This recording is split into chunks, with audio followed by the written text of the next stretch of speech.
दोनों सरकारें हैं और दोनों का को ब्लूप्रिंट के साथ काम करना है। और हम लोग जितने बिहार के लोग, जितने सीवान के लोग, सब इसमें मदद करेंगे। और महिलाओं की भी, तो जब आधी आबादी है तो उनकी भी आमदनी को बढ़ाना पड़ेगा। भाई 15 लाख प्रति व्यक्ति आय करने के लिए तो महिलाओं की भी तो की प्रति व्यक्ति आय बढ़ानी पड़ेगी ना।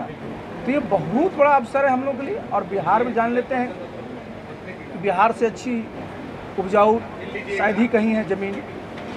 हमारे लोग इतने परिश्रमी हैं, हमारा 14 करोड़ के आसपास लोग, इतना बड़ा मार्केट है।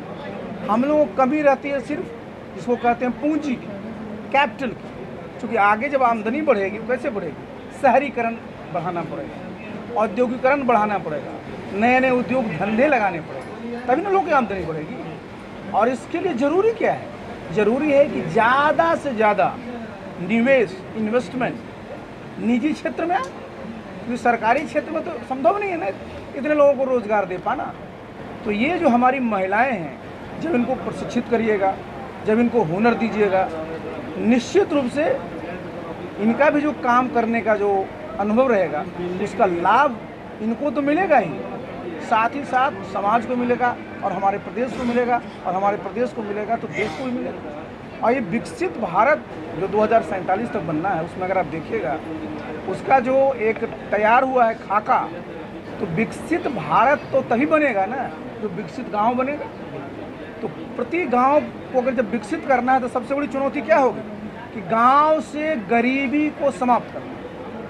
तो गरीबी कैसे समाप्त होगी? जब बेरोजगारी समाप्त होगी, जब लोगों को रोजगार मिलेगा, जब लोगों की आमदनी बढ़ेगी। तो ये बहुत बड़ी चुनौती है।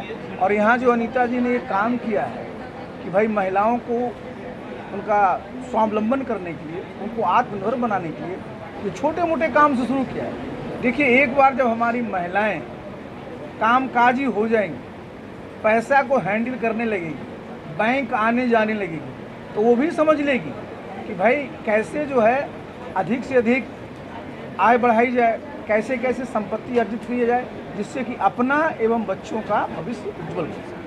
सर, राजनीति से भी कुछ सवाल होंगे। बड़े चेहरे हैं, सिवान में आप आए हैं तो राजनीति क्वेश्चन बनता भी है। केंद्र में और राज्य में सरकार आप ही लोग का है और महिलाओं का बहुत बड़ा तबका आप लोग के साथ हर चुनाव में खड़ा भी रहता है। आखिर फिर रीजन क्या हुआ कि महिलाओं का उतना विकास नहीं हो पाया बिहार?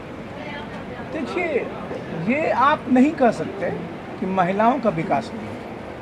देखिए, अगर ओवरऑल पर मैंने क्या बोला कि भाई जब राष्ट्रीय औसत प्रति व्यक्ति, देखिए मैं विकास का पैमाना पर जा रहा हूँ, हम एक ही पैमाना ले रहे हैं प्रति व्यक्ति आय का।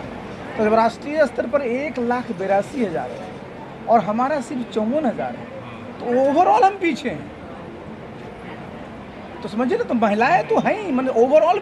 अगर आप देखिए, अगर जो हम 54,000 की बात बोल रहे हैं, 54,000 में भी अगर सिवान का अगर निकालिएगा ना प्रति व्यक्ति आए, तो मुश्किल से 35,000 से 40,000 होगा। तो ये कहना उचित नहीं होगा कि महिलाएं पीछे। महिलाएं पीछे नहीं है। अगर आप देखिएगा कि हमारी जितनी महिलाएं हैं बिहार में, इसमें से ज़्यादातर महिलाएं कामकाजी महिलाएं हैं। या तो खेतों में काम करती हैं, दुकानों में काम करती है, और कहीं नहीं भी काम करती है तो घर का संभालती है।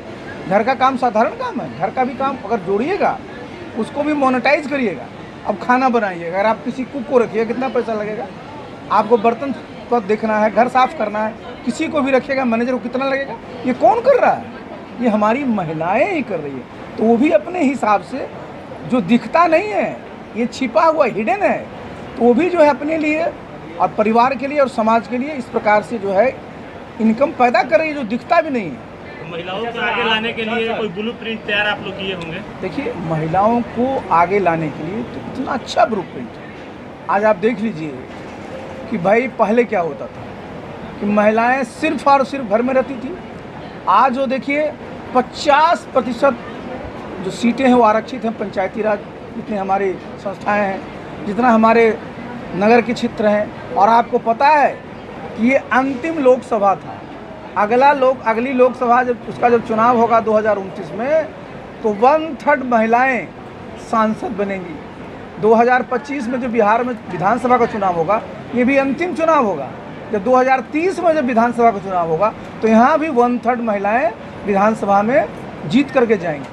तो देखिए, महिला के सशक्तिकरण के लिए और नारी सशक्तिकरण के लिए चाहे आदरणीय नरेंद्र मोदी जी हों, चाहे नीतीश बाबू हैं, इन लोगों ने खूब काम किया है।